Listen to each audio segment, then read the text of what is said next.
Masechet Shabbat Daf Kuf Mem Zayin. On va commencer dans la Mishnah qui est en bas de Kuf Mem Vav Amud Bet. Notnim tafshil letoch habor bishvil sheyehe shamour.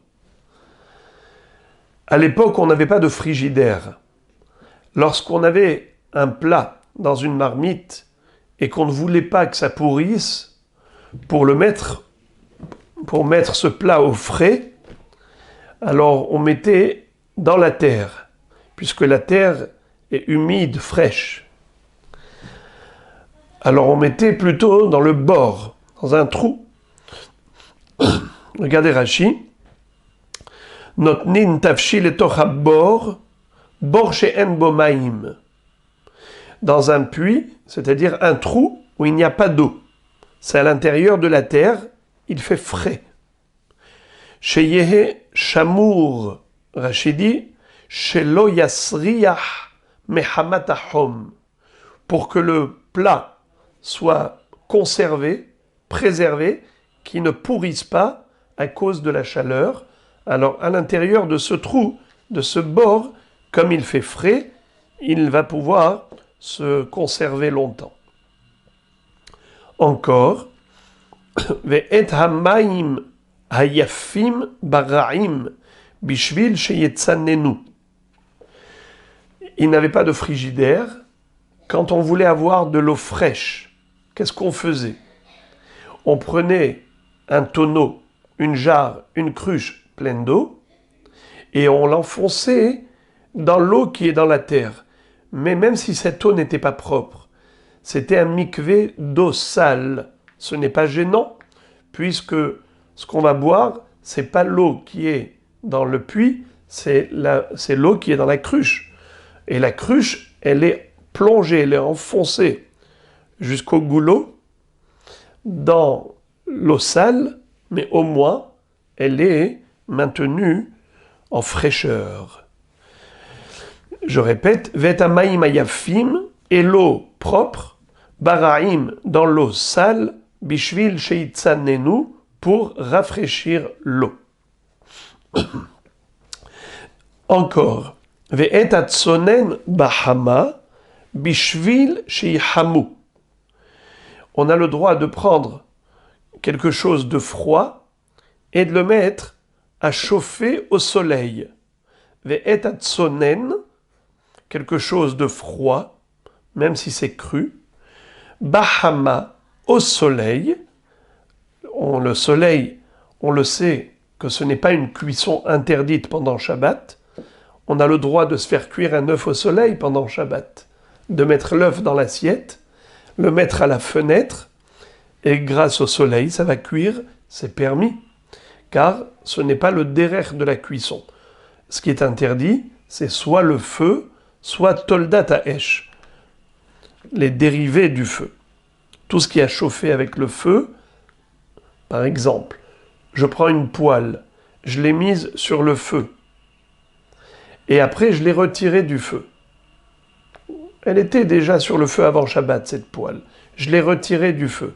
Est-ce que j'ai le droit de mettre dedans un œuf, de le mettre à cuire?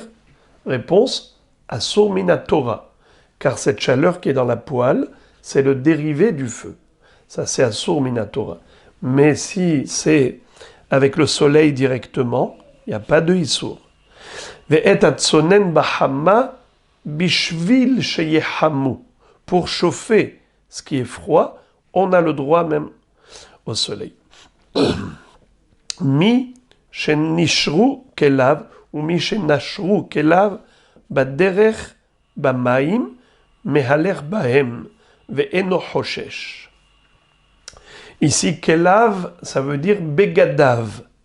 Ces kelim, ça veut dire ces begadim, qui ont été mouillés, chemin faisant, avec de l'eau.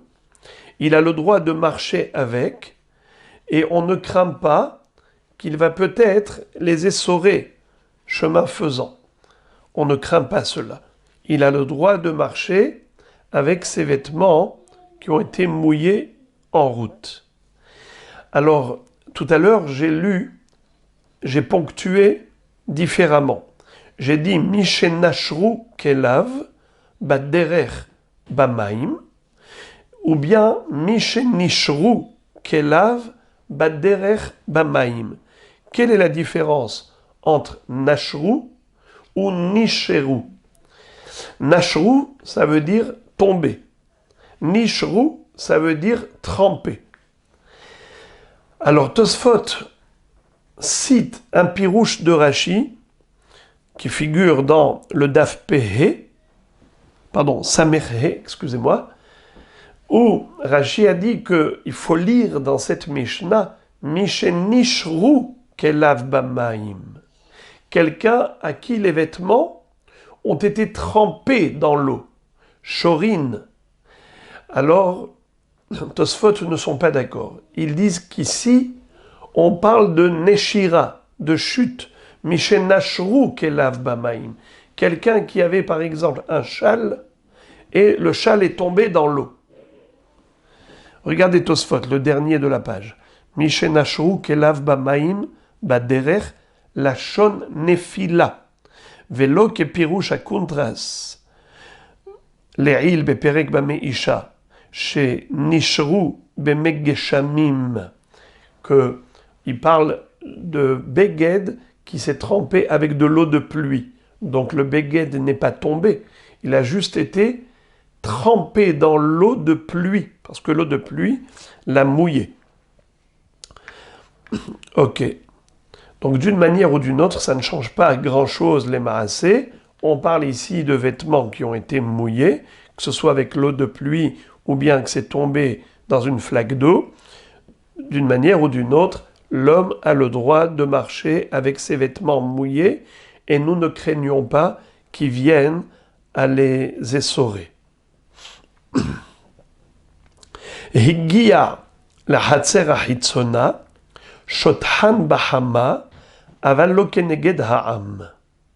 La Mishnah conclut en disant que cet homme, une fois qu'il est arrivé en ville, parce qu'il était Baderer, mais une fois qu'il est rentré dans la ville et que il se trouve maintenant dans un endroit qui est chamour, qui est gardé, il ne craint pas qu'on lui vole les vêtements s'il les met à sécher, parce que chemin faisant, s'il retirait ses vêtements et il les mettait à sécher, eh bien quelqu'un peut passer par là et les lui voler.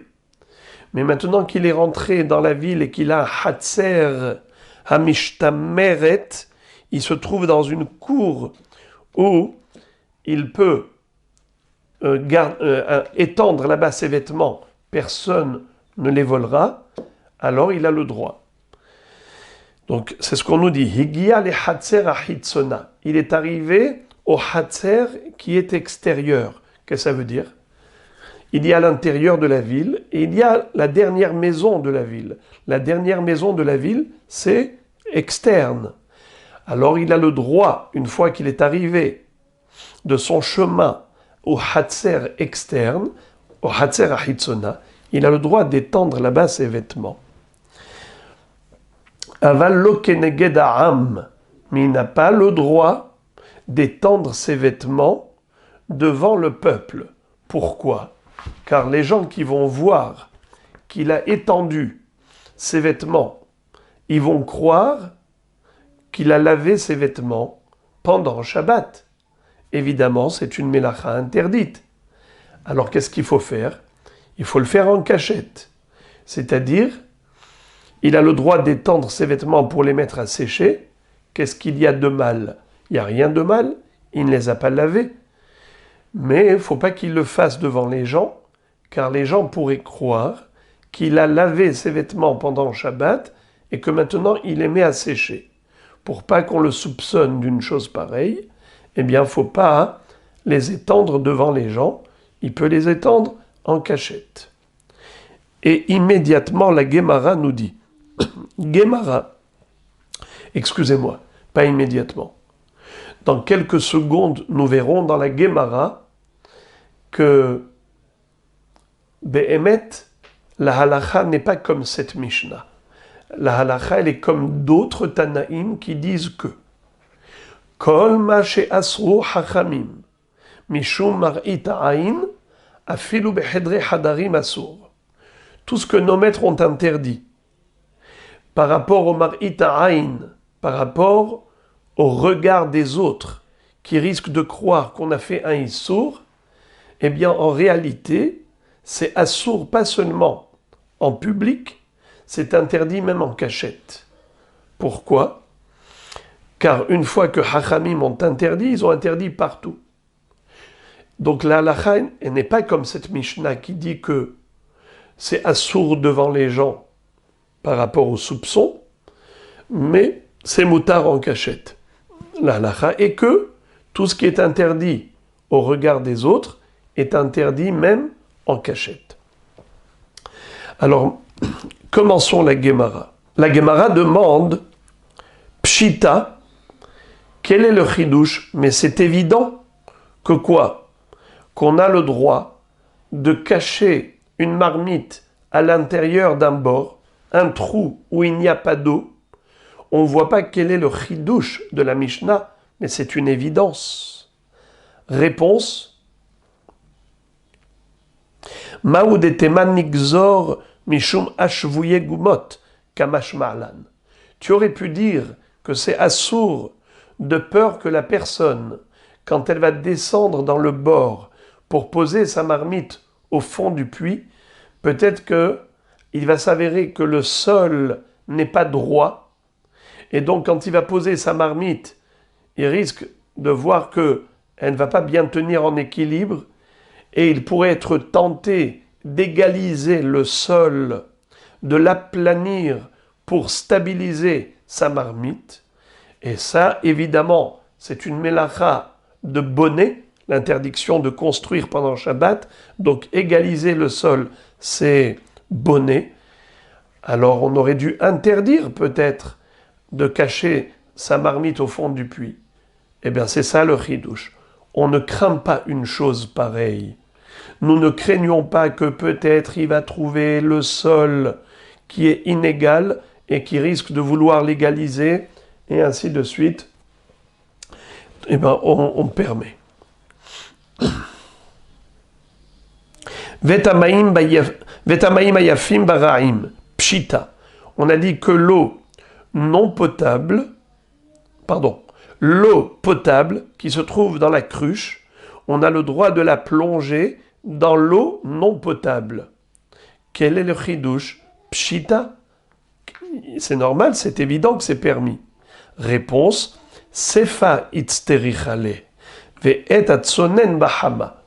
En fait, cette phrase d'autoriser, de dire que on a le droit de mettre maïm yafim bemaïm raïm, bien que ce soit une évidence, mais on l'a cité, cette halakha, comme introduction à la halakha suivante. Quand on a dit ve'et atsonen bahama, et on a le droit de chauffer au soleil ce qui est froid.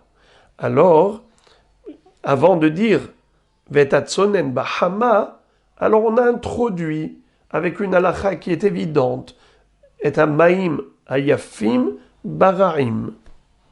Donc, en réalité, il n'y a pas de chidouche dans la première halakha, mais on l'a donné par rapport à la deuxième.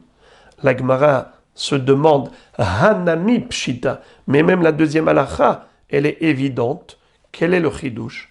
Réponse Maoudetema, tu aurais pu croire Nigzor Dima Atele Atmune Beremetz, que peut-être il faudrait interdire de chauffer au soleil, de peur que la personne aille ensuite chauffer à l'intérieur des braises. La personne va prendre des braises et elle va mettre là-bas sa marmite. Si tu permets de cuire au soleil, de chauffer au soleil, elle peut ensuite se permettre d'aller carrément chauffer dans les braises. Kamash ma'lan, c'est ça le chidouche. Qu'on ne craint pas une chose pareille, on n'interdit pas cette chose-là. Donc permis de cuire au soleil. L'homme ne va pas venir à faire une telle confusion. Il sait que le feu est interdit et que le soleil est permis. La suite. Mishenashru kelav bamaim. On a vu dans la Mishnah qu'il est autorisé d'étendre son linge mouillé lorsqu'on a marché, qu'on s'est mouillé avec la pluie ou autre. Eh bien, on a le droit d'étendre son linge, sauf qu'il ne faut pas le faire devant les gens. Il faut le faire en cachette. Amar Rav Yehuda Amar Rav. Rav Yehuda nous enseigne au nom de Rav. Kol makom she'asru hachamim mipene mar'it ha'ayin afelu behedre hadarim asur. Tout ce que les hachamim ont interdit par rapport au risque de soupçon, que il ne faut pas faire la chose de peur qu'on nous soupçonne de faire une avéra, eh bien en réalité, c'est interdit même en cachette. Behadre hadarim, même dans une chambre qui est à l'intérieur d'autres chambres. Même dans une pièce, au fond. Assour. La Gemara s'étonne. Elle pose une question par rapport à notre Mishnah qui contredit. Tnan shothan bahama avalok negedam. La Mishnah nous a pourtant autorisé d'étendre le linge si ce n'est pas devant le peuple. C'est assour que devant le peuple. Réponse. Tanaehi. C'est vrai. C'est vrai, c'est une bonne question. C'est vrai que Rav se retrouve en contradiction avec notre Mishnah, mais il s'appuie sur un autre Tana qui contredit notre Mishnah. Des Tanya, tels que nous retrouvons dans la Braïta suivante. Shothan bahama avalok negedam. Rabbi Elazar ve Rabbi Shimon osrim. Dans cette Braïta, on a les deux opinions. La première, c'est un Akama qui pense comme notre Mishnah, qu'il est autorisé de sécher son linge en cachette. Mais Rabbi Elazar et Rabbi Shimon disent qu'il est interdit d'étendre son linge même en cachette. Donc Rav qui a dit que tout ce qui est assour mishum mar'it ha'ayin, c'est assour afilu behadre hadarim, s'appuie sur Rabbi Elazar et Rabbi Shimon.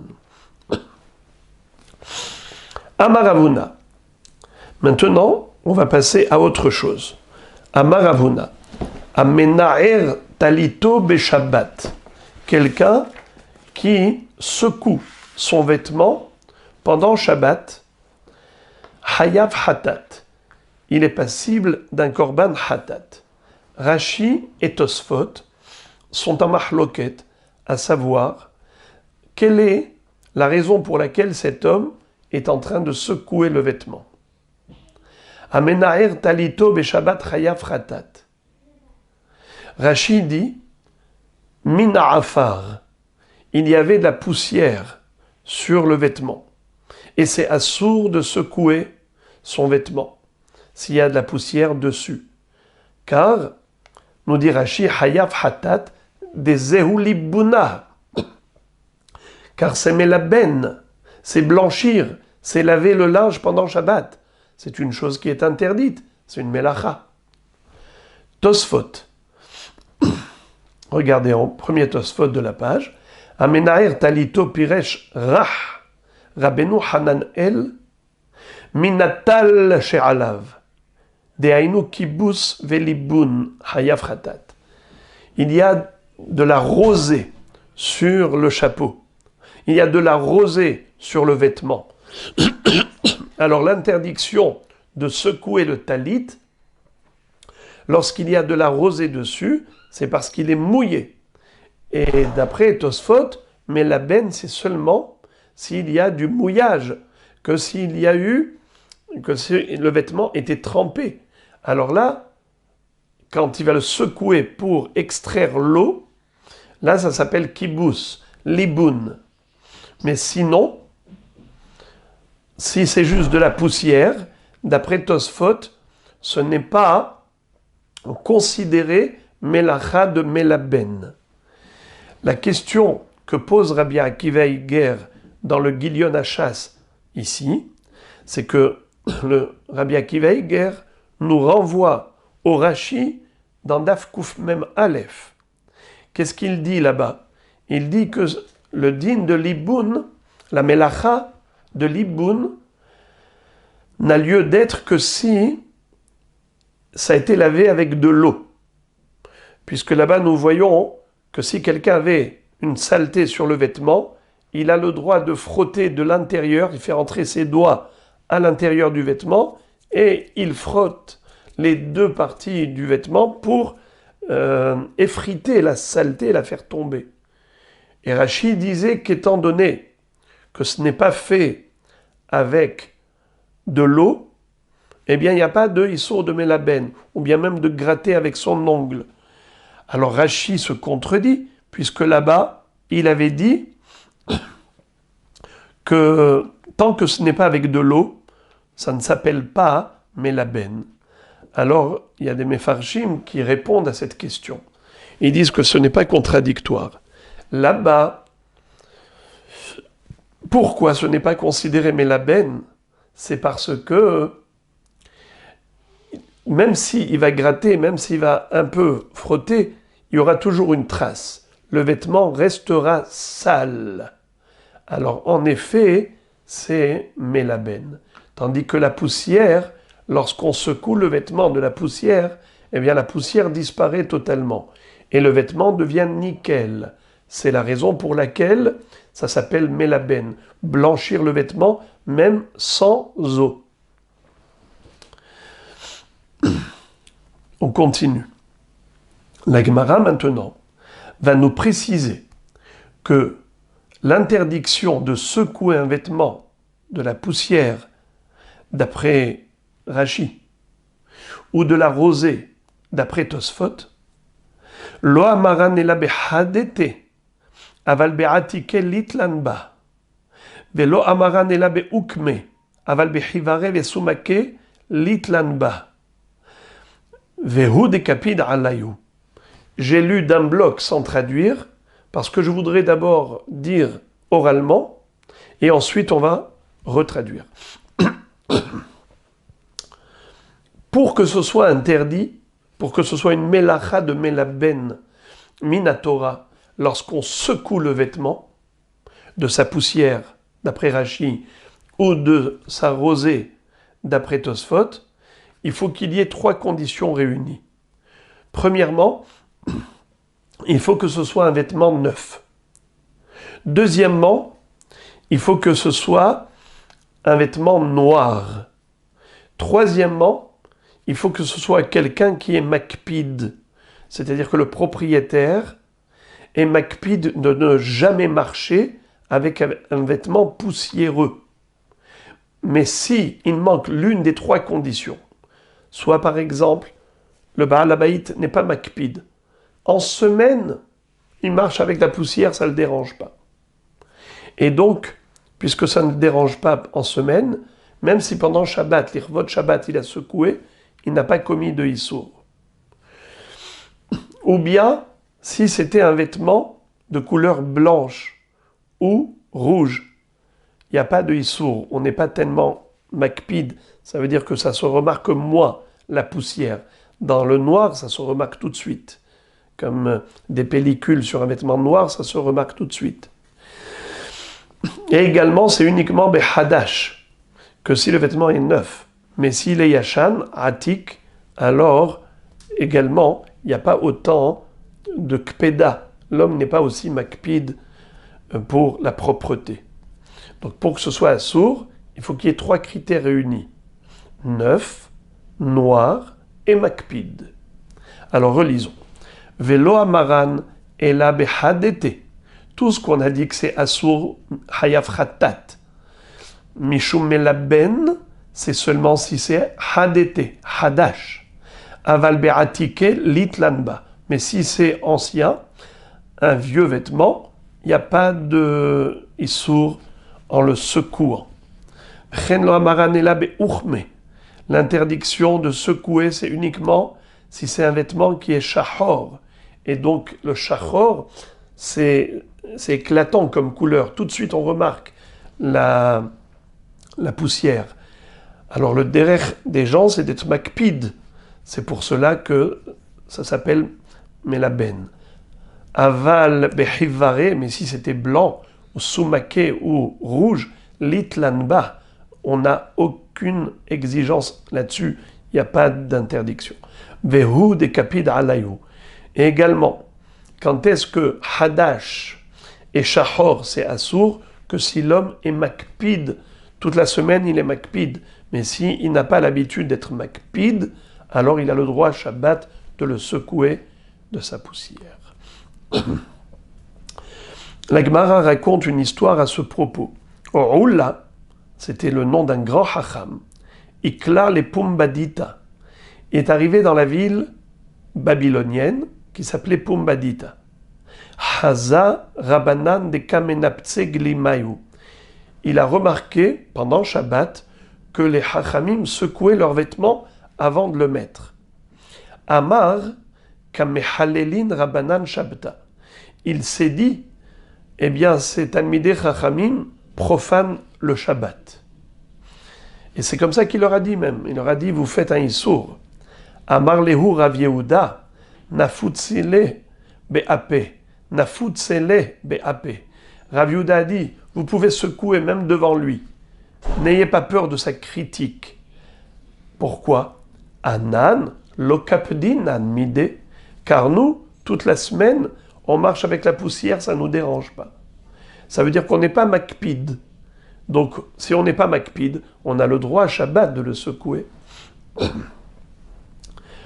Une histoire similaire. Abaye hava ka'e kame de Rav Yosef.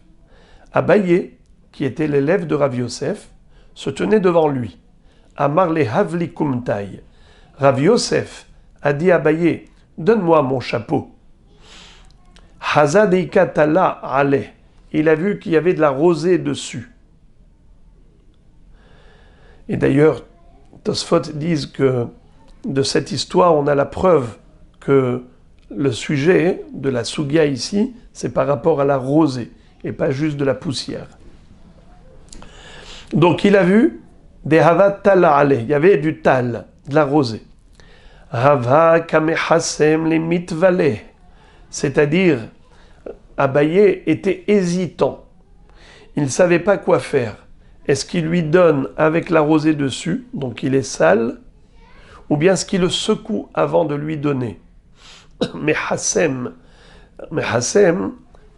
hésitant, c'est le lachon de Mahsom, l'otahsom shorbedisho. Ne met pas de muselière au bœuf lorsqu'il bat le grain. C'est écrit dans la Torah. L'otahsom, donc quelqu'un qui ne sait pas quoi faire, ne sait pas quoi dire, il est hésitant, on dit en araméen, kamehasem. Amarle, nafutz shadé, il lui a dit, oui, tu peux secouer et jeter la rosée par terre, en secouant mon chapeau. Anan lo kapdinan mide, car nous, c'est-à-dire moi, Rav Yosef, je n'ai pas l'habitude en semaine d'être makpid pour la rosée. Donc, Shabbat, j'ai le droit. Amar Rav Yitzchak bar Yosef, Amar Rabbi Yochanan, hayotze betalit, mekupelet umunachat lo al ketefo beshabbat hayav hatat. Avant, on avait parlé de talit et un tissu, un vêtement, un châle. Et comment est-ce qu'on pourrait être hayav hatat si on l'a secoué? Et on avait dit les trois conditions, si on est makpid et qu'il est shachor et qu'il est hadash. Maintenant, on va parler d'un chiyuv khatat par rapport au talit, par rapport à une autre melacha. Non pas melaben, mais la hotza'a beshabbat. Amar Rabbi Yochanan, hayotze betalit mekupelet, umunachat lo al ketefo beshabbat hayav khatat. Normalement, le talit, on s'enveloppait avec. Mais si quelqu'un l'a plié sur ses épaules, il est chayav khatat. Car lorsqu'il le transporte ainsi dans la rue, ça ne s'appelle pas sortir habillé, c'est plutôt transporter, puisque ce n'est pas le derer de le porter ainsi. Comme ça dit Rashi. Betalit mekupelet. les ahar shenetana al rosho igbia shipulea al ketefav. Après avoir mis le talit sur sa tête et tout son corps, ensuite il a plié et il a posé sur ses épaules. Et à l'époque, il n'avait pas l'habitude de sortir avec comme une écharpe. Et donc, ça s'appelle Hotsa'a. Comme quelqu'un qui transporte sur ses épaules des objets. Tanya Namehachi, en effet, cette halakha est soutenue par la baraïta suivante. Sohare kesut. Hayotzim betalitot mekupalot umunachot al ketefan beshabbat, hayavin hatat. Des gens qui ont l'habitude de vendre des talits, des ksut, des vêtements. Eh bien, si pendant Shabbat, ils sont sortis avec ces vêtements mekupalim, pliés sur leurs épaules, ils sont chayav hatat. Velo sohari ksut bilvad amru, et la kol adam, et la shedarkan shel mochrim la tzedkar. En réalité, ce n'est pas que les marchands, les commerçants qui ont un chiyuv hatat, s'ils sont sortis avec. On aurait pu dire que les autres personnes, s'ils sortent avec un talit mekupal, peut-être que c'est considéré chinouille. C'est pas une manière de transporter un vêtement. Et donc peut-être que ce serait considéré comme une manière inhabituelle de faire la melacha. Et on a déjà appris qu'une melacha que l'on a commis, qu'on a fait effectuer, beshinouille, eh bien, on descend d'un cran. Ce n'est plus Assur Minatora. Il n'y a pas de Chiyuv Khatat. C'est Assur que Miderabanan. On aurait pu croire que c'est seulement les commerçants qui ont l'habitude de sortir avec des vêtements posés sur leurs épaules quand ils transportent durant la semaine ces marchands ambulants. Alors pour eux, c'est un derer de transporter ainsi. Mais peut-être que pour le commun des humains, ce n'est pas un derer. Alors c'est béchinouille. Pourquoi tu dis chayav khatat? C'est ça le chidouche. C'est de dire que c'est pas uniquement mochreksut, bien qu'on ait parlé de mochreksut parce que c'est plus fréquent de les retrouver dans cette situation. Mais même quelqu'un de normal, qui n'est pas un commerçant, s'il sort avec talit mais coupelet sur ses épaules, ça s'appelle transporter normalement et il est chayav khatat. Dans le même ordre d'idées, Vehenvani hayotse bemaot atsurin lo besadino hayav khatat.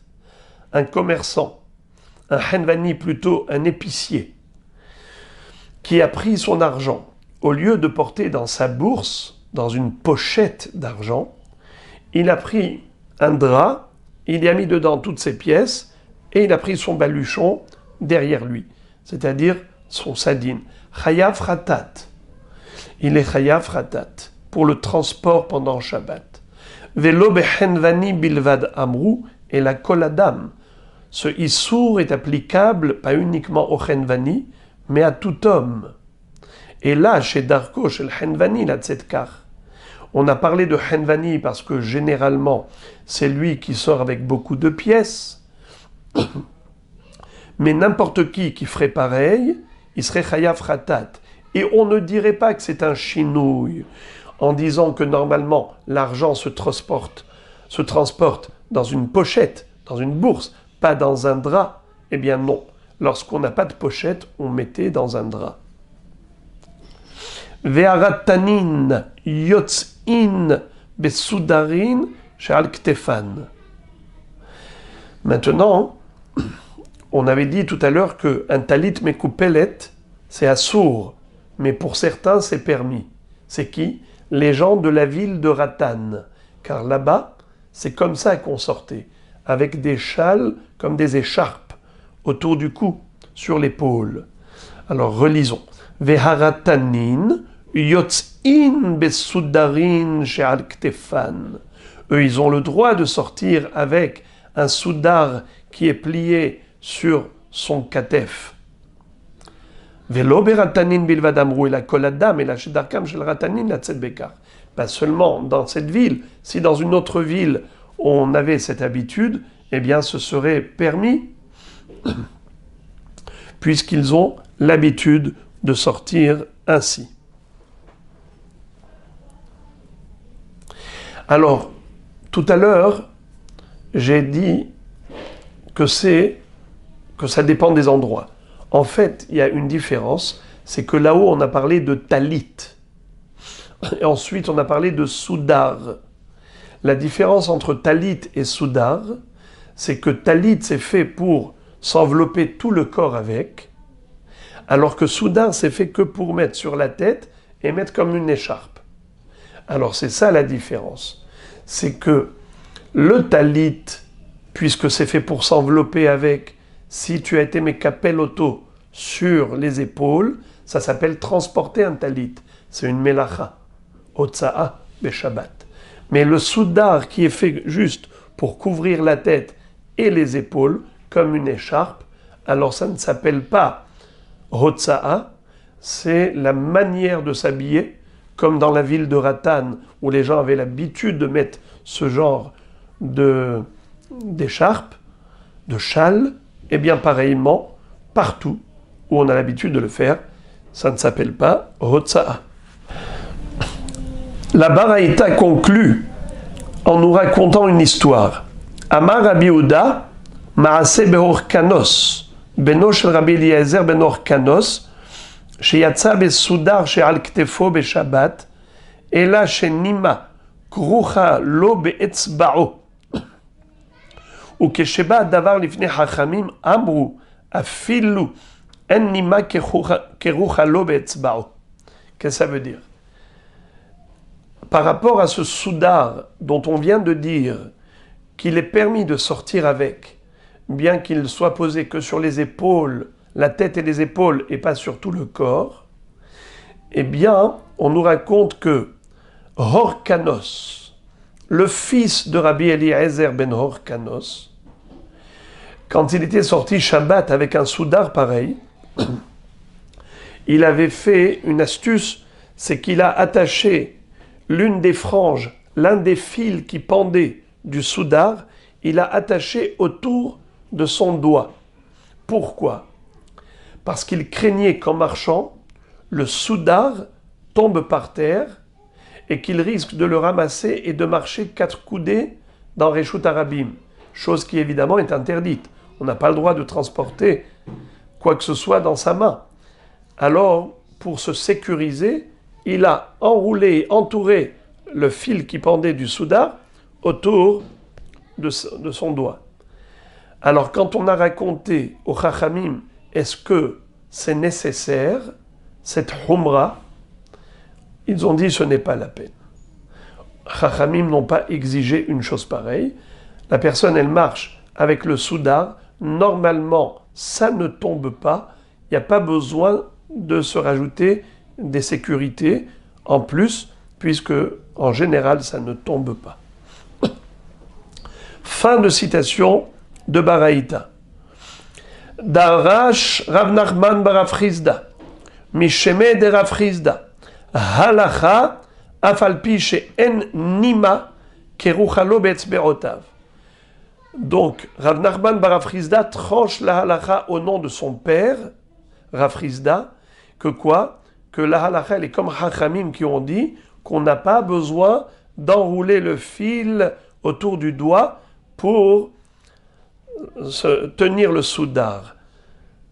Afalpi, chez En Nima, Keruchalo, Be'etzbe'otav. C'est quoi Nima?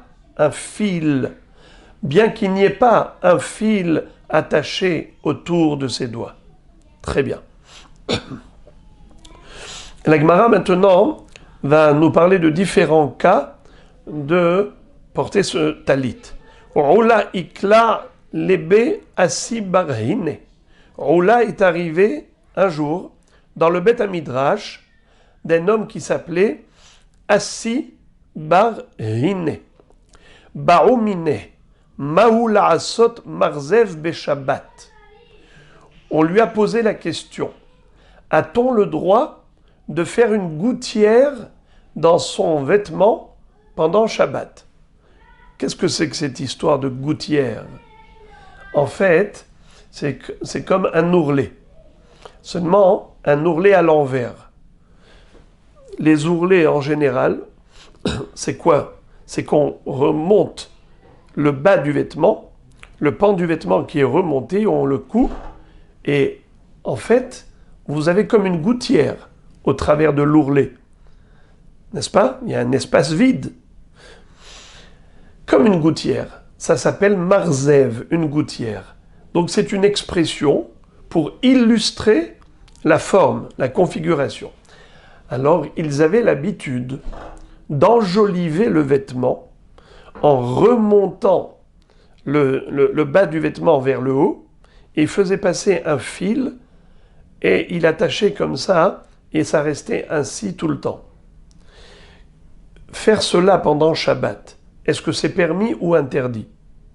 Amar lehu, hachi amar Rabbi Ilai, assur la'asot marzev be Shabbat. Rabbi Ilai a dit, c'est assour de faire cet ourlet à l'envers, cette gouttière pendant Shabbat, parce que c'est un tikkun keli. C'est metaken le keli pendant Shabbat. Regardez Rashi. Marzev, Rashi nous dit qu'après on va nous le traduire. Regardons d'abord la suite de la Gemara. Maï marzev, qu'est-ce que c'est qu'une gouttière? Amar Rabbi Zera, kise babliata.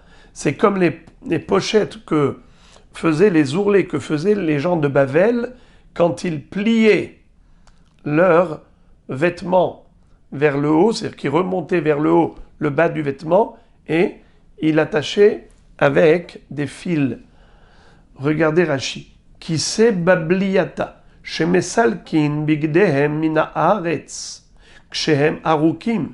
Quand ils avaient un vêtement qui était très très long et qui traînait sur le sol, koflin otan klape maala, on les pliait vers le haut, fronce, et on les fronçait.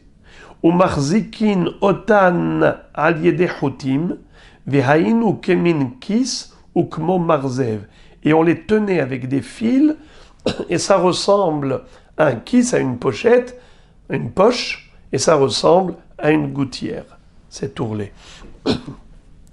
Assour pendant Shabbat de fabriquer cet ourlet, puisque c'est un tikkun du Keli.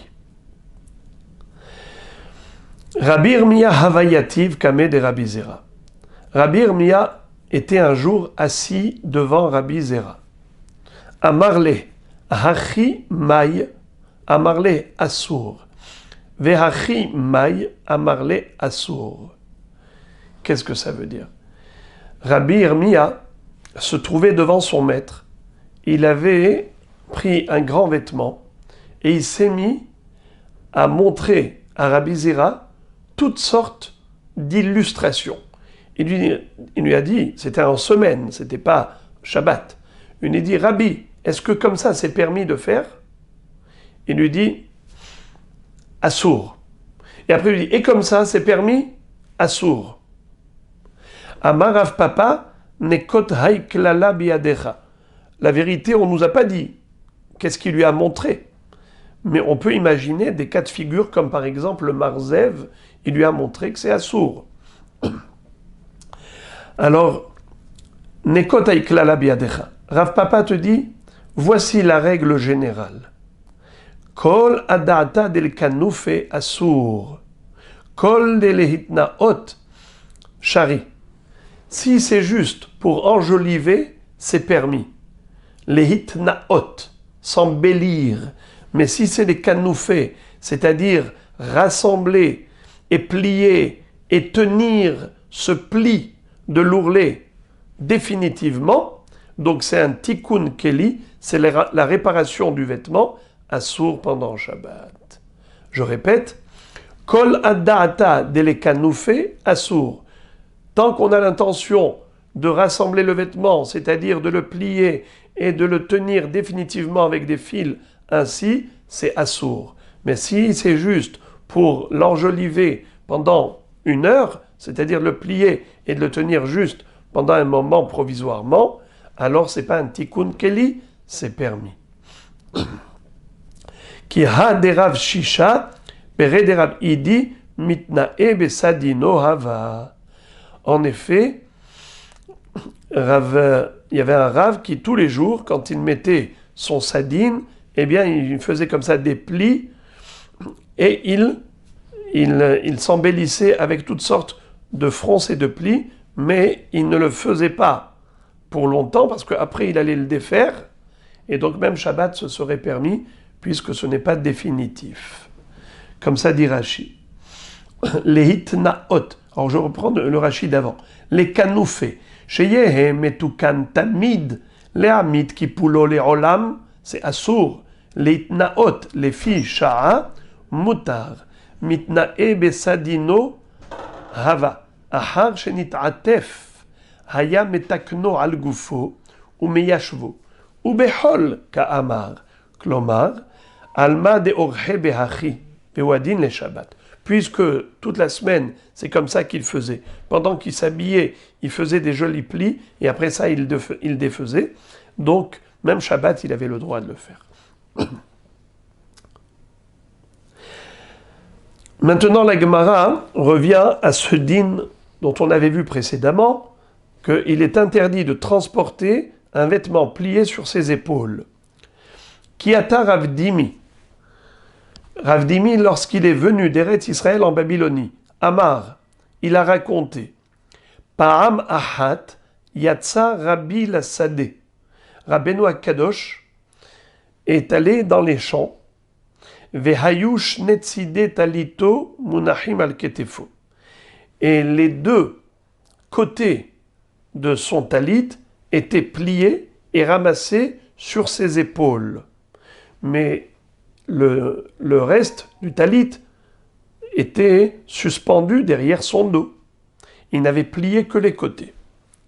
Amar lefanav Yehoshua ben Ziruz ben Hamiv shel Rabbi Meir.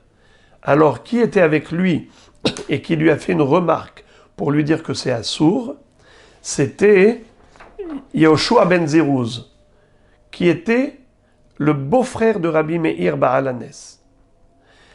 Ben Hamiv, le fils du beau-père. Le fils du beau-père, ça veut dire le beau-frère.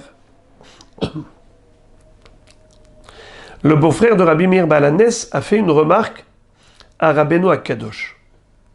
Entre parenthèses, je vous rappelle que Rabbeinu Akadosh avait dit « J'ai étudié la Torah quand j'étais assis derrière Rabbi Meir Baalanes. » et j'ai vu sa nuque pendant qu'il enseignait. Et c'est la raison pour laquelle je suis Chacham. Et si j'avais étudié la Torah en étant assis en face de lui, j'aurais été davantage Chacham. Car en voyant le visage de Rabbi Meir, j'aurais été encore plus Chacham. C'est-à-dire, Vehayu ainecha ro'ot et morecha. Le voir les impressions de visage qui sont plus expressifs, ça rajoute à la compréhension. En tout cas, le beau-frère de Rabbi Meir Baalanes va dire à Rabbeinu Akadosh Bezo lohiev Rabbi Meir hatat. Penses-tu que c'est permis ce que tu viens de faire? Rabbi Meir avait dit qu'on est hayav hatat dans un cas pareil. C'est-à-dire que de plier son talit et de le porter sur ses épaules, ça s'appelle transporter un objet pendant le Shabbat. Assour, hayav hatat. À Marley, il lui a répondu, Dikdek Rabbi Meir Adkan. Il lui a dit, est-ce que Rabbi Meir a dit qu'on est hayav hatat même dans ce cas? Moi, je n'ai pas plié tout le talit sur mes épaules. Je n'ai plié que les côtés, mais pas ce qui est à l'arrière. L'arrière, tout ce qui est suspendu à sur mon dos, eh bien, je ne l'ai pas plié. Donc, c'est derech malbouche. Ce n'est pas possible que Rabbi Meir ait dit qu'on est chayav hatat, même dans ce cas. Braïta conclut en disant Shilshel Rabbi Talito. Malgré tout, Rabbeinu Akadosh a accepté la remarque, et bien qu'il pensait que c'était permis, malgré tout, Shilshel Rabbi Talito. Il a accepté la remarque et il a fait cette humra, soit pour faire plaisir, soit que, en effet, il a dit si les gens risquent de croire à cause de ça que c'est permis, alors il faudrait s'interdire au moins midé Rabbanan. Qui ata Rabin, quand il est venu d'Eretz Israël en Babylonie, il a raconté la même histoire, mais avec des détails différents. Lo Yehoshua ben Ziruz Hava, et là Yehoshua ben Kefusai Haya, Hatano shel Rabbi Akiva. Il a dit, celui qui était avec Rabbeinu Akadosh, ce n'était pas Yehoshua ben Ziruz, le beau-frère de Rabbi Meir Baalanes, mais plutôt c'était Yehoshua ben Kefusai, qui était le gendre de Rabbi Akiva. Amar Bezo Lohiev Rabbi Akiva Khatat, il lui a dit, quoi, tu ne sais pas que Rabbi Akiva était Mechayev Khatat dans cette manière de porter le talit? Amarlo Rabbeinu Akadosh lui a répondu, Dikdeg Rabbi Akiva Adkan, quoi Behemet, Rabbi Akiva interdit même quand il ne plie que les côtés, alors que l'arrière du talit se trouve suspendu sur le dos. Je ne pense pas du tout qu'il ait interdit une chose pareille. Mais malgré tout, Shilshel Rabbi Talito, Rabbeinu Akadosh a accepté la remarque et il a complètement, ça veut dire il s'est enveloppé totalement du talit comme c'était. Ki ata Rav Shmuel bar Rav Yehuda Amar Nish'al Itmar. Troisième version de la même histoire. C'est Rav Shmuel bar Rav Yehuda qui dit que, en fait, l'histoire ne s'est pas produite telle que vous l'avez racontée. Ce n'était pas Rabbeinu Akadosh qui lui-même avait plié les côtés du talit et l'avait posé sur l'épaule. Non. On a posé la question à Rabbi. On a demandé à Rabbeinu Akadosh, quel est le din si pendant Shabbat, on veut plier les côtés du talit et les mettre sur les épaules, en laissant à l'arrière le talit suspendu. Permis ou interdit? Il avait voulu permettre, et les autres rabbanim lui ont fait la remarque en disant que non, il ne faut pas permettre. Donc l'histoire, elle a trois versions. Regardez s'il vous plaît le dernier Rashi avant la Mishnah, à peu près au milieu de la page.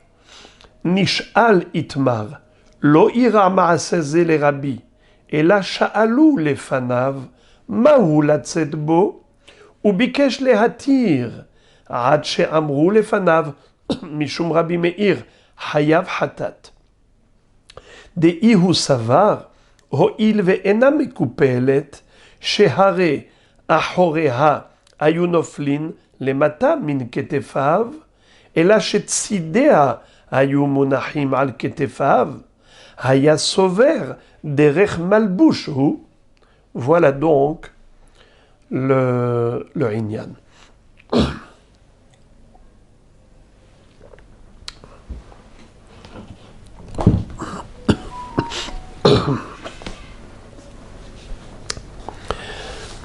Nouvelle Mishnah. Maintenant, nous allons parler du lavage du corps pendant Shabbat avec les problèmes annexes. C'est-à-dire le fait de s'essuyer avec une serviette. Une serviette, est-ce qu'on a le droit de prendre une serviette mouillée pendant Shabbat? Si on s'est essuyé le corps et la serviette est mouillée, a-t-on le droit de prendre cette serviette et de la déplacer d'un endroit à l'autre?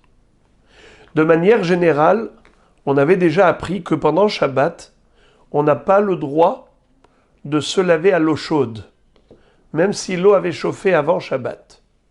Et pourquoi Chachamim ont interdit cela? Car à l'époque, il y avait des balanim. Des balanim, C'était des laveurs, les gens qui travaillaient dans des établissements de bains publics, et c'était des Réchaïm. Beaucoup d'entre eux étaient des Réchaïm. Ils allumaient le feu, ils chauffaient l'eau pendant Shabbat, et quand les gens venaient au bain public, ils leur disaient que l'eau était chaude depuis avant Shabbat. Alors les Chachamim ont dit, finish, plus jamais on ne se lave à l'eau chaude pendant Shabbat. Eh bien, maintenant on va parler de quelqu'un qui n'a pas respecté la halakha. Il s'est lavé à l'eau chaude malgré tout.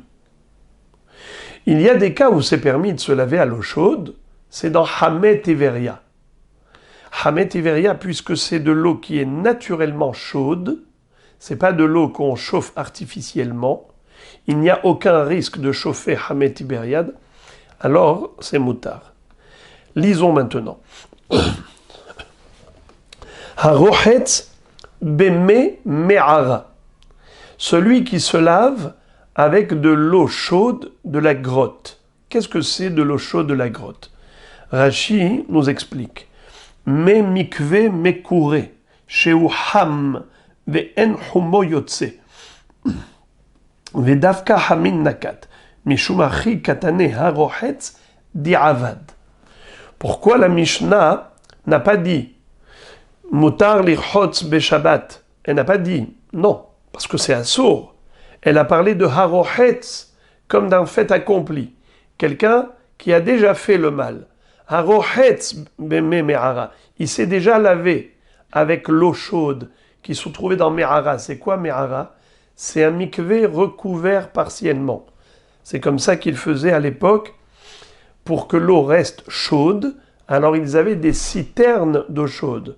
Donc c'était un puits de forme carrée et qui était recouvert d'un toit partiellement ouvert, et l'eau restait chaude longtemps. Et comme ça, on pouvait puiser de l'eau de la Me'ara. Ubeme Tiberia. Dans l'eau de Tibériade, par rapport à l'eau de Tibériade, on n'avait pas besoin de dire Harochetz bedi'avad, parce que même les Khatchila, c'est permis. Mais comme on a dit Harochetz pour Me'ara, alors on a dit Ubeme Teveria, ou avec l'eau de Teveria pendant Shabbat. Mais maintenant, ce qui nous intéresse, c'est pas le lavage lui-même, c'est la suite.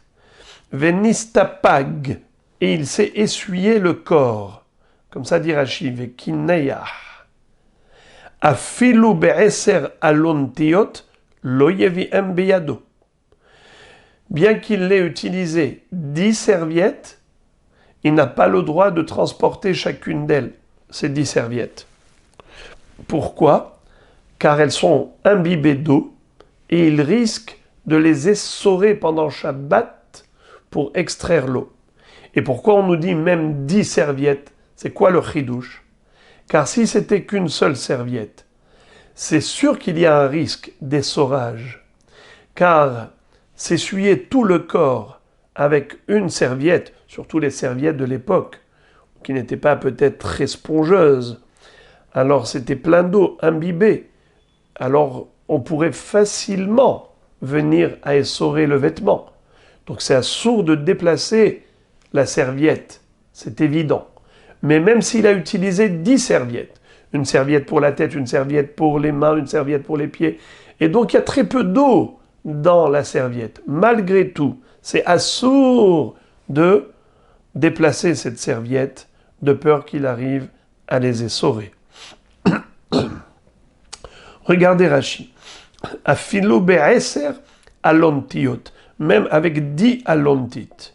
Sadinin shemekanchim bahem, vesipek bahem ze achar ze, veributahi, delo nefishe maya bechol had.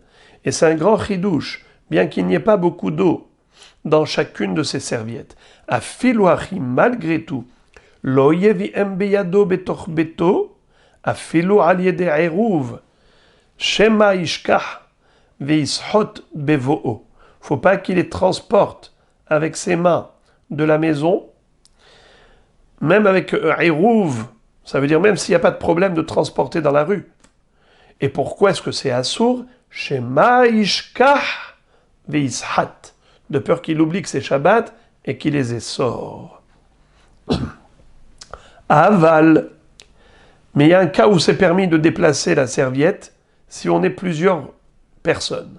Aval asara bene adam mistapegin be'aluntit ahat penehem yedehem veraglehem. Mais si on est 10 personnes, même si on était 10 personnes, même 2 personnes, ça suffirait.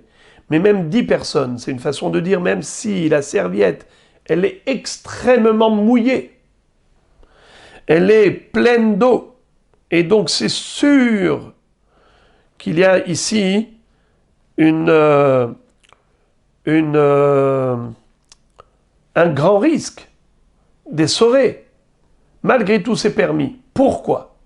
Étant donné qu'on est plusieurs personnes, chacun va rappeler à l'autre que c'est Shabbat. Si jamais il y en a un qui oublie et qui veut essorer le beged, immédiatement l'autre va lui dire « Assour, c'est Shabbat ».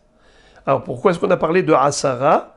C'est pour nous dire que même si la serviette est pleine d'eau, elle regorge d'eau parce que 10 personnes sont essuyées avec, malgré tout, c'est permis. Maintenant, la Mishnah va passer du lavage au frictionnement.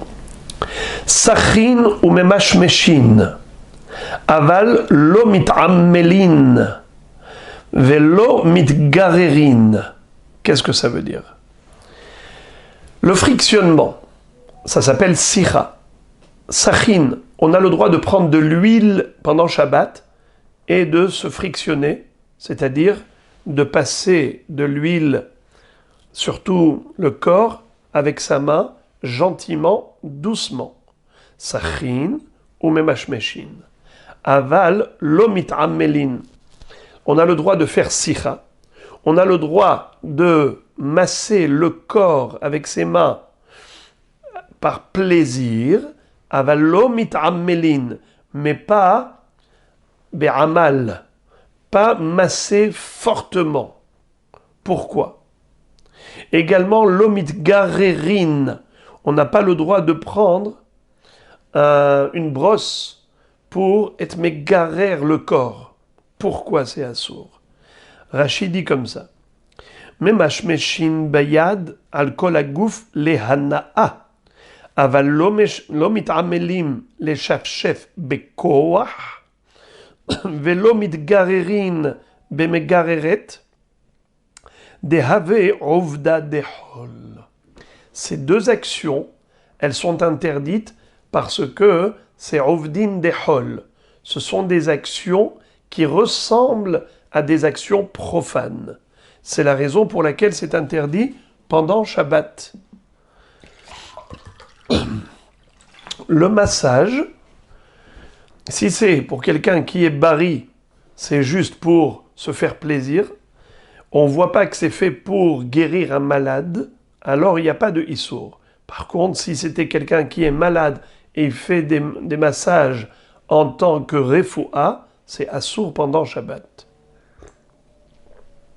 Comme tous les traitements médicaux que Chachamim ont interdits, quand il n'y a pas de danger, quand il n'y a pas de grande souffrance, lorsque c'est juste un petit mal-être qui peut attendre Motza et Shabbat, interdit de se traiter médicalement de peur que l'on fabrique avec une préparation avec des plantes médicinales qu'on allait broyer et moudre.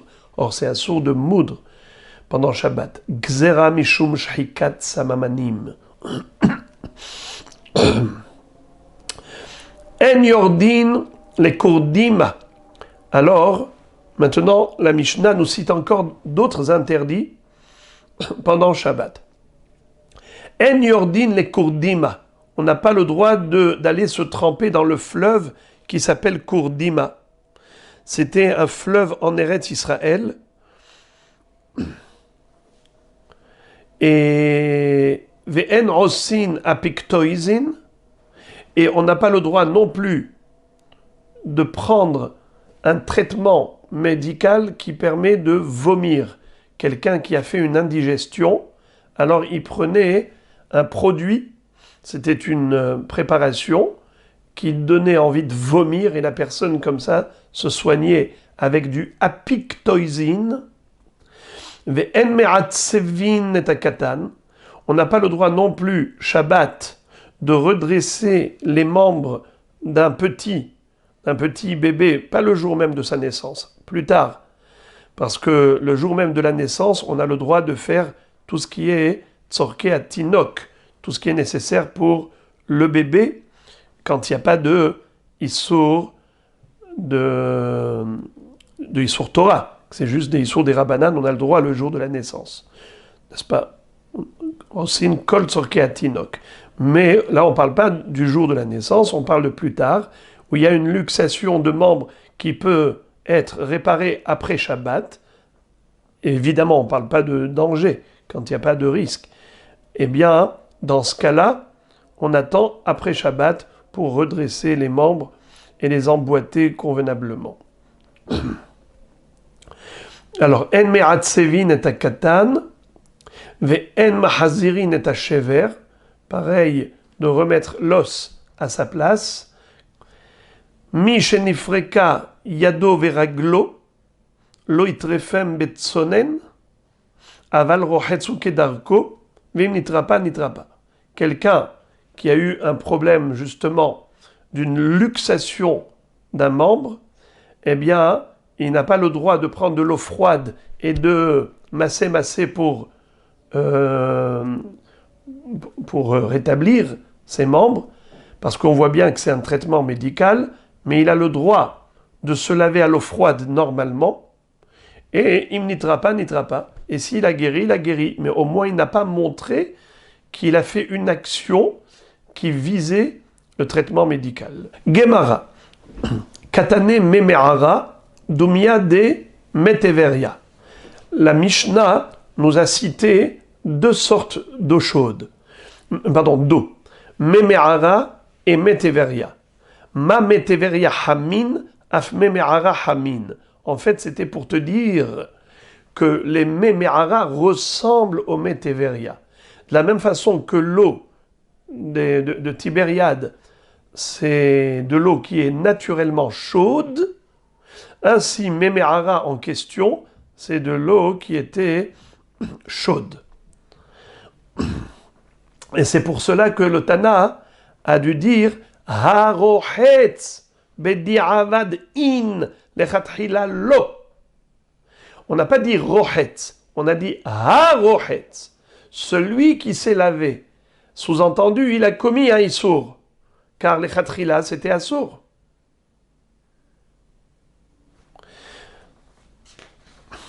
Miklal deleishtatef kol gufo. Afilu lechatchila shapir dami. C'est-à-dire que, a priori, l'interdiction, c'est uniquement de se laver. Rohetz. Quelle est la différence entre une douche et rechitza?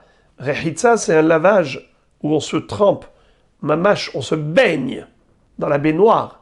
Tandis que les hishtatef kol gufo, c'est prendre un seau d'eau et se doucher avec. Eh bien, ça, c'est permis même à l'eau chaude. Car nous voyons que harohetz, on n'a pas dit amishtatef, se doucher. On a dit harohetz, se laver, se baigner.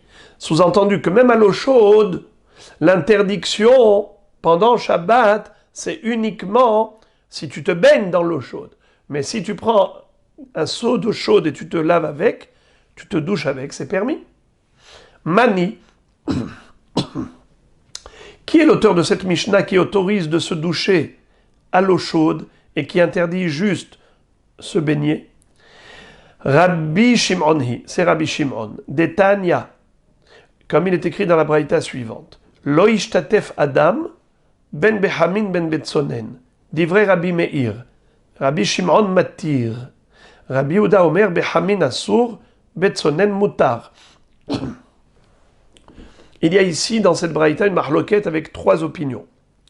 Rabbi Meir, qui est extrêmement mahmir, il interdit même de se doucher à l'eau froide, pas seulement à l'eau chaude. Rabbi Shimon permet de se doucher, pas seulement à l'eau froide, mais même à l'eau chaude. Et Rabbi Yehuda qui, lui, fait un compromis. Il permet à l'eau froide et il interdit à l'eau chaude. On parle que de douche. On ne parle pas de rechitza. Donc je répète, se doucher. Lehishtatef. Prendre un seau et de se verser dessus. Rabbi Meir interdit, pas seulement à l'eau chaude, même à l'eau froide. Rabbi Shimon autorise pas seulement à l'eau froide, mais même à l'eau chaude. Rabbi Yehuda dit, je suis d'accord avec Rabbi Meir d'interdire à l'eau chaude, de se doucher, et je suis d'accord avec Rabbi Shimon d'autoriser la douche à l'eau froide.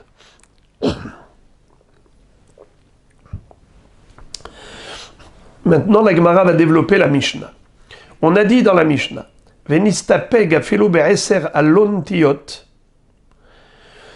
La Mishnah nous a dit que quelqu'un qui s'est lavé et qui s'est ensuite essuyé le corps avec 10 serviettes, une serviette pour la main, une serviette pour l'autre main, 10 serviettes, donc il y a très peu d'eau, malgré tout, c'est assourd de transporter soi-même, de déplacer les serviettes. Tandis que si on était 10 personnes, ou même 2 personnes, c'est ce qui en ressort du Rambam, que même s'ils ont pris une seule serviette pour les deux, donc elle est imbibée, pleine d'eau, elle regorge. Malgré tout, c'est permis. Pourquoi ? Car l'un va rappeler à l'autre que c'est Shabbat, c'est assourd d'essoré. Et la Gemara, donc, elle nous explique cela. Recha ributa kamashmalan, vesifa ributa kamashmalan. Dans la Recha, il y a un chidouche. Dans la Sefa, il y a un chidouche. Recha ributa kamashmalan. Dans la Recha, il y a un chidouche. De afilu hanne de lo nefishe behumaya. Kevan de hadu atelideshita. Quand il a pris 10 serviettes et qu'il a essuyé chaque membre avec une serviette, bien qu'il y ait très peu d'eau dans chaque serviette, malgré tout on interdit. Pourquoi ? Hadou, l'homme il est seul, il n'y a personne pour lui rappeler que c'est Shabbat, que c'est assourd d'essoré. Pour ça qu'on a interdit. Alors je vais traduire dans les mots. Ributa kamashmalan. Dans la Recha, on nous a enseigné un chidouche. De afilu hane, que même avec ces 10 serviettes, de l'eau nefiché behumaya, où il n'y a pas beaucoup d'eau dedans. Kevan de hadou, puisqu'il est seul, ce monsieur, atelideshita, il peut venir à essorer la serviette. Vesefa, par contre, à la fin de la Mishnah, où on nous parlait de 10 hommes, ributa kamashmalan, un chidouche, on vient nous enseigner, des afilu hane, même dans ce cas où ils sont 10, où ils étaient 10 personnes à s'essuyer dans une serviette, donc la serviette elle est vraiment pleine d'eau, des nafiché behu maya, il y a beaucoup d'eau dans cette serviette, kevan de rabbim ninu matkere ahadade, puisqu'ils sont nombreux, ils vont se rappeler mutuellement que c'est assourd d'essoré. Donc c'est permis pour eux de déplacer ensemble. Je répète, pas besoin qu'ils soient à 10 à soulever la serviette, ça suffit qu'ils soient 2 à soulever la serviette. Tanoura banan. Mistapeg adam be'aluntit umaniha b'halon. Un homme qui s'est essuyé pendant Shabbat ou Yom Tov, Nachon, on a dit que tu n'as pas le droit de déplacer, mais la serviette avec laquelle tu t'es essuyé, eh bien tu la déposes juste dans la fenêtre qui se trouve dans le mur du Bet HaMerchatz. Velo yavi ena, velo imserena laol yarin. C'est-à-dire déjà, il ne faut pas la prendre avec sa main, il ne faut pas le déplacer. Et il ne faut pas non plus transmettre sa serviette mouillée au laveur, c'est-à-dire les employés qui travaillaient dans l'établissement du bain public, mipene chez hashudim aloto davar, car ils sont susceptibles d'essorer la serviette mouillée que tu vas leur donner. Alors dépose-la juste à la fenêtre de ta douche. Rabbi Shimon omer mistapek be'alon titahat umevia beyado letor beto. Rabbi Shimon, lui, dit qu'on a le droit de s'essuyer avec une serviette, et tu la prends avec toi dans ta main, et tu la transportes, et on ne craint absolument rien. Ça veut dire que Rabbi Shimon, lui, n'est pas d'accord du tout avec notre Mishnah.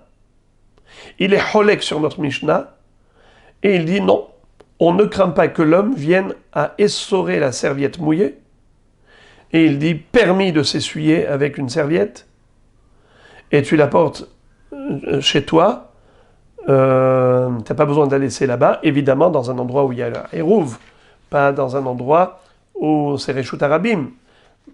Mais en tout cas, il n'y a pas de issour de déplacer une serviette mouillée d'après Rabbi Shimon. Amarle Abaye le Rabbi Yosef il chetamai, l'alacha est comme qui? Amarle ha-Rabbi Shimon, ha-Rabbi ha-Shmuel, ha-Rabbi Yohanan. Qu'est-ce que ça veut dire? Il lui a dit la halacha, c'est que c'est permis. Puisque nous avons 4 rabbanim qui permettent. Ha-Rabbi Shimon permet. Ha-Rabbi ha-Shmuel, ha-Rabbi Yohanan. La Gemara dit, où est-ce qu'on retrouve ces 4 opinions? Rabbi Shimon hade amran. Rabbi Shimon, on vient de le voir. Des Tanya, pardon. Rabbi des Tanya. Rabbi, où est-ce qu'on le retrouve? Dans la braïta suivante. Ama Rabbi, Rabbi raconte une histoire. Kshainu lemedin Torah etzel Rabbi Shimon betakoa. Hayinu ma'alin shemen ve'aluntit. Mehatzer la gag ou migag le karfaf. Ad sheinu magi'im etzel ma'yan sheinu rohatsim bo. Qu'est-ce que ça veut dire? Lorsque j'ai étudié la Torah chez Rabbi Shimon Bar Yochai, j'étais son élève dans la ville de Takoa, en Eretz Israël. Eh bien, pendant Shabbat, on allait se tremper dans le fleuve. Et comment est-ce qu'on faisait? On prenait avec nous la serviette, on prenait avec nous de l'huile pour se frictionner. Haïnu ma'alin shemen ve'aluntit. Mais Hatzer la gag ou migag les karfaf, vous vous rappelez que Rabbi Shimon, lui, autorise de transporter d'un gag au Hatzer, du Hatzer au karfaf, kulam reshut haten les Shabbat. Ad sheinu magi'im etzel Marianne, jusqu'à ce qu'on arrivait à la source, sheinu rochatzimbo, où on allait se tremper. Et certainement qu'ils n'allaient pas abandonner leur serviette là-bas. Donc comment ils ont fait? Eh bien, ils l'ont transporté. Migag, les hatzer, mi hatzer, les karfaf, puisque c'est un reshut hayachid à un reshut hayachid, et Rabbi Shimon Bar Yochai pense qu'on n'avait pas de issour, le hirouv et hatzerot, c'est que par rapport au mavoy, la hatzer à l'autre par rapport au mavoy, mais mi hatzer, les hatzer, ou migag, les gag, c'est reshut ahaten, la kelim sheshavtu betocham. Shmuel, où est-ce qu'on retrouve Shmuel qui permet? De Amar Rav Yehuda Amar Shmuel, mistapeg adam be'alontit, ou mevia be'ado le torbeto. Clairement, Shmuel dit que l'homme a le droit de s'essuyer avec une serviette pendant Shabbat et de la porter dans sa main, c'est-à-dire de la déplacer, il n'y a aucun issur. Rabbi Yohanan, où est-ce qu'on retrouve qu'il permet également de déplacer la serviette?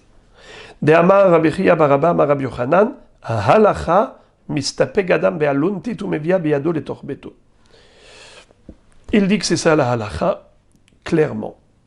La Gemara se demande, Umi Amar Rabbi Yochanan achi, est-ce vrai que Rabbi Yochanan ait autorisé une chose pareille? Pourtant il se contredit. Ve Amar Rabbi Yochanan, halacha kista mishna, utnan, venistapeg afilu be'eser alontiot lo yeviem biyado. Où est-ce que nous voyons une contradiction? La contradiction est la suivante. D'une part, il nous dit qu'on a le droit de déplacer la serviette mouillée. D'autre part, il nous a enseigné que halacha kista mishna.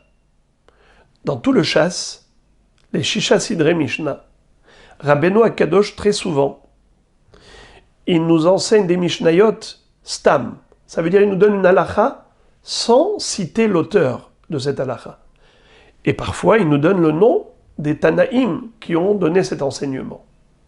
C'est pour nous dire halacha kistam Mishnah.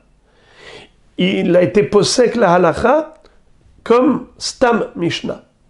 Cette halakha qui est sans auteur. Comme pour dire, c'est tous les chachamim qui sont d'accord avec cette halakha. Eh bien, si tu me dis ça, halakha qui Stam Mishnah, eh bien, dans notre Mishnah à nous, il est écrit qu'on n'a pas le droit de déplacer une serviette mouillée. Et ça, c'est une Stam Mishnah. Alors c'est contradictoire. Réponse. Haou keben hachinai matnela. C'est-à-dire, Rabbi Yochanan avait une autre version de notre Mishnah. Lui, il disait comme ça. Rabbi Hanina ben Hachinai. Ben Hachinai. C'est comme ça qu'il lisait. Ben Hachinai Omer. Arochetz, Beme, Me'ara, Beme, Tiveria. Ça veut dire que l'auteur de notre Mishnah, c'est pas Stam Mishnah. L'auteur de notre Mishnah, c'est Ben Hachinai. Alors la halakha, elle n'est pas comme Ben Hachinai. La halakha, elle est comme les autres Tanaïm, qui autorisent, comme Rabbi Shimon, comme Rabbi.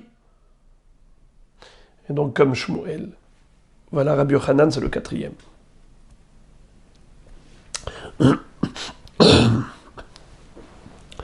Encore. Amar Rabbi Chiya bar Abba, Amar Rabbi Yochanan. Rabbi Chiya bar Abba nous enseigne au nom de Rabbi Yochanan. Ha'uliyarin mevi'in ballare nashim lebebane. Qu'est-ce que ça veut dire? Les laveurs, les gens qui s'occupaient du hammam, des établissements de bain public, avaient le droit pendant Shabbat d'apporter des serviettes aux femmes qui se lavaient. Ou bilvad, chez Itra Sebaem, Roshan Veruban. Mais comment ils vont transporter la serviette dans le Reshut Harabim?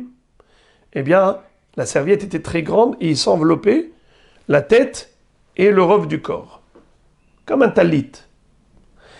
Et la Gemara nous dit, Sranita, quelqu'un qui mettait un genre de châle qui recouvrait la tête et les épaules. Tsarich likshor shne rasheha lemata. Il doit accrocher le châle en dessous pour ne pas que ça tombe. Amar Rabbi Chiya bar Abba, Amar Rabbi Yochanan, lemata min haktefaim. Il explique que la kavana lemata, c'est en dessous des épaules, ça doit être attaché. Amar lehu Rava libnei Mahoza. Encore un enseignement concernant le port de vêtements. Rava était le Rav de la ville de Mahoza. Et il leur a dit, Amar lehu Rava libnei Mahoza. Il leur a dit aux habitants de Mahoza, Ki me'avritu mane libnei Hela, sharbivu behu lemata min haktefaim.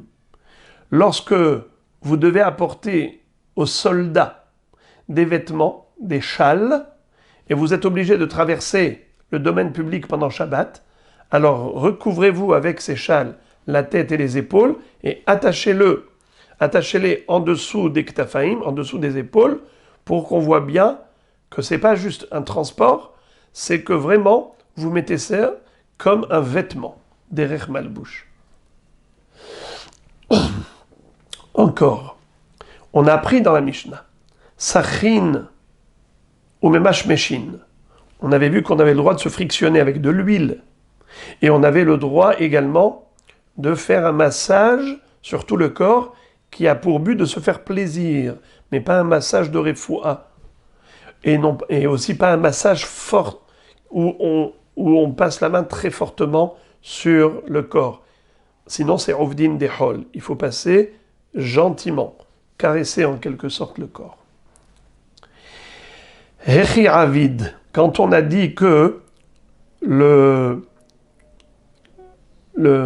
massage est permis, de quelle manière ça doit se faire? Sachin ou memashmeshin. Rabbi Hama bar Hanina Amar, Sach ve'acharkach memashmesh. Rabbi Yochanan Amar, Sach ou memashmesh bebatahat.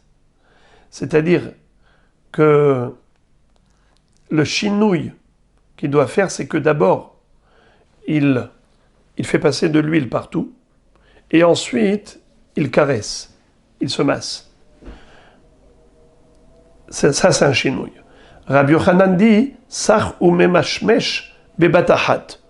pour Rabbi Chama, pardon, pour Rabbi Yochanan, c'est quoi le shinouï? Il dit, le principal, c'est que on fasse les deux en même temps. C'est-à-dire que généralement, en semaine, qu'est-ce qu'on faisait? On faisait soit d'abord, on était mémachmèche, et ensuite on se frictionnait. Ou parfois on faisait le contraire. D'abord on se frictionnait, et ensuite on était mémachmèche. Alors maintenant, Rabbi Yochanan dit, pour faire un chinouille, le chinouille c'est quoi? C'est de mettre de l'huile dans la main et de faire les deux en même temps. Que le massage et le frictionnement se fassent bebatahat. Ça, c'est un chinouille suffisant pour que ce ne soit pas considéré rovdin dehol. Avallo mit'ammelin, mais on n'a pas le droit de masser fortement. Amar bechia baraba marab Yochanan. D'abord, juste ne pas se masser fortement, on a déjà expliqué que c'était rovdin dehol, n'est-ce pas? Amar bechia baraba marab Yochanan. Asur la'amod bekarkaita shel diumsit mipene sheme'ammelet umerapa. Il y a un endroit où il y avait des cures thermales et là-bas la terre elle était tellement magnifique dans ces cures thermales que celui qui se tenait sur cette terre, eh bien, c'était un soin médical. Parce c'était au bord d'un fleuve où c'était un fleuve d'eau salée. Et donc, en se tenant là-bas, on guérissait. C'était des cures thermales. Amarav Amarav. Alors c'est quoi le chidouche? J'ai oublié l'essentiel. Shabbat, tu n'as pas le droit de te tenir là-bas. Parce que c'est une refoua, ben Shabbat. Asur la hamod bekarkarita shel diumsit. Mipene sheme'ammelet umerapa. Tu n'as pas le droit pendant Shabbat de te tenir là-bas parce que tu es en train de faire une refoua be Shabbat. Amar Yuda Marav, Kol yameha shel diumsit esrim vechad yom. Va'atzeret min haminyan. Qu'est-ce que ça veut dire? Pour pouvoir se soigner, eh bien, il faut y aller à un moment précis de l'année, pas n'importe quand. Il faut aller 21 jours avant Shavuot, et Shavuot, c'est le 21e jour. Si tu fais 21 jours de cure thermale, tu ressors de là frais comme un nouveau-né. Alors la Gemara demande, Ibaria Léou, Atzeret les Haïgissa ou les Haïgissa. Quand on a dit que Atzeret fait partie du Minyan, qu'est-ce que ça veut dire? Est-ce que on commence à partir de Shavuot, excusez-moi, 20 jours avant Shavuot, et Shavuot c'est le 21e jour, ou bien Shavuot c'est le premier jour, plus 20 jours. En tout, c'est 21 jours de traitement de cure thermale pour se soigner. Et on a dit, Shavuot doit faire partie de ces 21 jours. Est-ce que c'est de ce côté ou de ce côté? Les Haïgissa ou les Haïgissa? Shavuot, il se tient au début ou à la fin des 21 jours? La Gemara répond, Tashma, viens, je vais te prouver que Shavuot, c'est le 21e jour. De Amar Shmuel, Kulhu Shakiane, Midifha, Be'ad Atzarta, Ma'alu. Puisque Shmuel, qui était un médecin, il disait que toutes les préparations, toutes les lotions et traitements médicaux, à quel moment ça marche le mieux, ça guérit le plus, eh bien dans la période entre Pessah et Shavuot. Donc logiquement, Shavuot c'est la fin, c'est donc le dernier jour. La Gemara dit non, ce n'est pas une preuve. Dilma hatam hu de kama de karir alma ma'ale aval hacha mishum havlahu kevan de hamim alma tfe ma'ale. Il a dit peut-être que justement pour les traitements médicaux, il faut se traiter dans une période où il ne fait pas trop chaud. Alors c'est pour ça qu'on a dit avant Haga Shavuot, entre Pessah et Shavuot. Mais après Shavuot, il commence à faire très chaud. Eh bien, peut-être que les cures thermales de Yom Sit, c'est justement dans la période chaude, où la terre qui est humide, ça fait monter de l'humidité, et avec cette eau salée, qui est naturellement salée dans ce fleuve, qui s'appelle Yom Sit, c'est justement ce qui est bon pour la santé. Alors peut-être que justement c'est dans la période chaude de l'année, et donc peut-être que Shavuot c'est le premier jour. Donc on n'a pas de preuve. On est resté dans cette question. Peut-être que Shavuot c'est le premier jour, peut-être que c'est le dernier jour. Encore à propos de ce fleuve de Yom Sit, qui a de l'eau salée. Amar Rabbi Halbo, Hamra de Progita, ou Maya de Yom Sit, Kiphu Aseret Ashvatim. Qu'est-ce que ça veut dire? On sait que les 10 tribus ont été exilées par Sanheriv avant l'exil des 2 dernières tribus, Yehuda et Binyamin. Les Aseret Ashvatim qui habitaient en Samarie à Shomron ont été exilés bien avant les 2 dernières tribus, Yehuda et Binyamin. Pourquoi? Parce que les 10 tribus s'étaient détournées de la Torah et s'étaient livrées totalement à une vie de plaisir illimité. Il y a un descriptif de tout ce qu'ils faisaient, qu'on avait déjà vu au début dans Masechet Shabbat. Qu'est-ce qu'ils faisaient? C'était terrible. Mais en tout cas, par quoi a commencé cette addiction au plaisir? Eh bien, c'était le vin de Progita. C'était un vin extraordinaire du pays de Progita. Et les cures thermales de Yom Sit. Donc c'était constamment le traitement du corps. Le culte de l'aspect physique.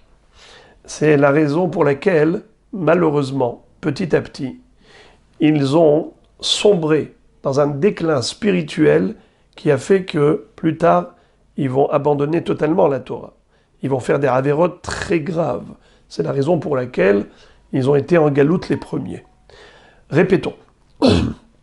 Amar Rabbi Halbo, Hamra de Progita, le vin de Progita, ou Maya de Yom Sit, et l'eau des cures thermales du fleuve Yom Sit, Kiphu a détruit Aseret Ashvatim Israël, les 10 tribus qui ont été exilées.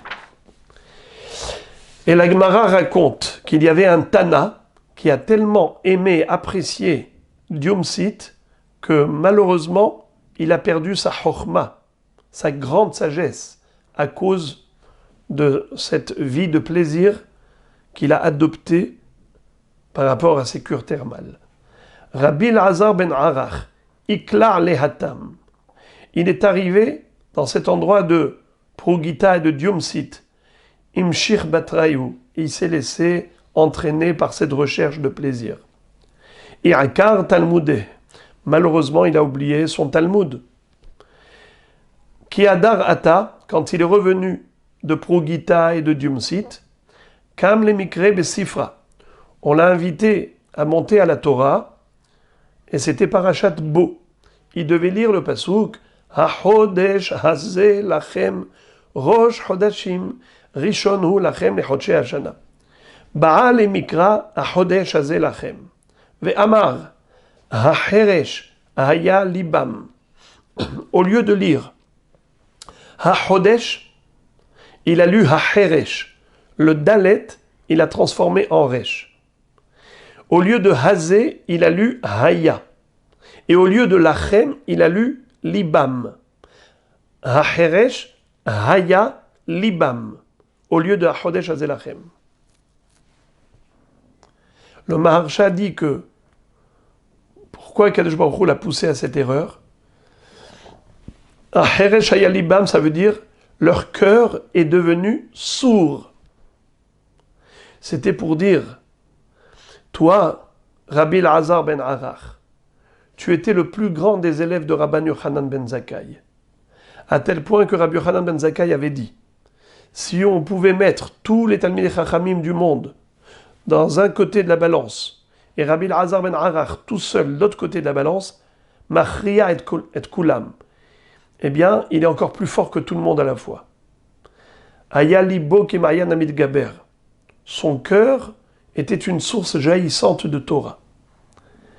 Et même un cœur pareil est devenu sourd en Torah le jour où il a décidé de se laisser aller dans une recherche de plaisir. Eh bien, pour Gita et Diumsit, voilà ce que ça lui a causé. Ces Haverim ont eu pitié. Ils ont prié pour que Baruch lui rende sa chokhma. Ba'u Rabbanan Rahame Aleh, Vehadar Talmudeh. Hachamim ont prié pour lui et sa chokhma est revenue. Vehainu Ditnan. Et c'est la raison pour laquelle lui-même, il va dire, on va voir que lui, Rabbi Elazar ben Arach, portait le nom de Rabbi Nehorai. Regardez ce qui est écrit dans Pirkei Avot.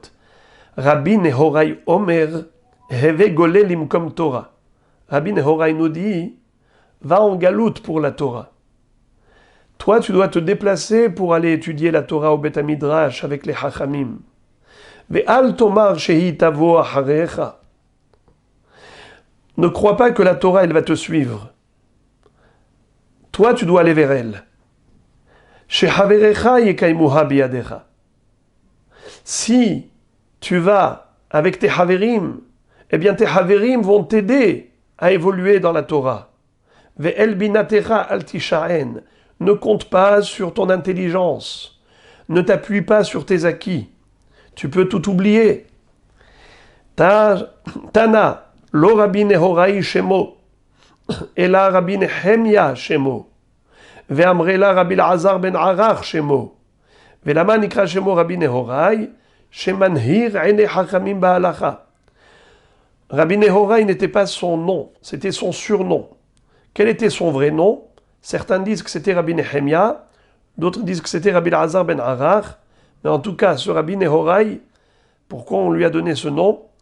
C'est parce qu'il était manhir, il éclairait les yeux des hachamim dans la halacha. Eh bien, même un Talmid Hacham de cette dimension, de cette envergure, peut tout perdre si il s'éloigne du Makom Torah, du Beth Midrash, de ceux avec lesquels il étudie, pour aller rechercher les plaisirs. La Torah n'est pas comme une science profane. C'est une science divine. Donc, la personne ne doit pas seulement faire travailler son cerveau, mais son cœur, pour adhérer totalement au Retzon Hashem. À partir du moment où on lève le pied, dès qu'on lève le pied, Im ta'azveni yom yomaim a'azveka.